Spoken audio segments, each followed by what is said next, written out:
Hey guys, hari ini aku mau sharing resep ayam kecap yang bahannya merupakan olahan dari kaldu ayam yang udah aku share di video sebelumnya. Nah, yang pasti buatnya ini gampang banget dan rasanya dijamin enak. Kita lihat ya.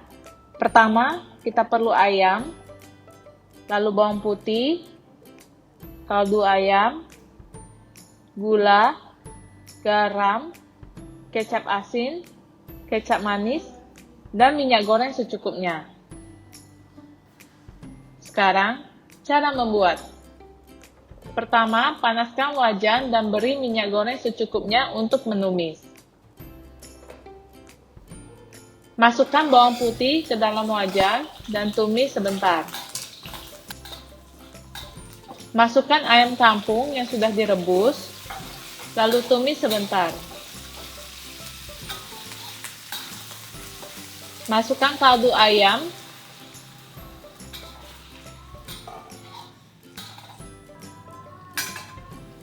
masukkan kecap manis,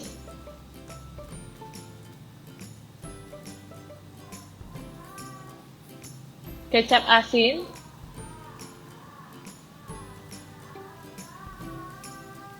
garam,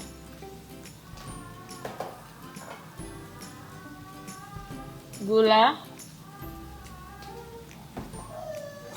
lalu tumis hingga air kaldu dan semua bumbu meresap ke dalam ayam. Masaknya sebentar aja sih, paling sekitar 5 menit pun sudah jadi. Nah, kalau untuk takaran kecap, garam, dan gula, itu bisa kamu sesuaikan dengan selera masing-masing ya. Kalau sudah matang, tinggal diangkat dan tiriskan. Jadi deh, gampang banget kan? Yang pasti rasanya enak banget dan cocok banget makan pakai nasi bersama keluarga. Selamat mencoba ya!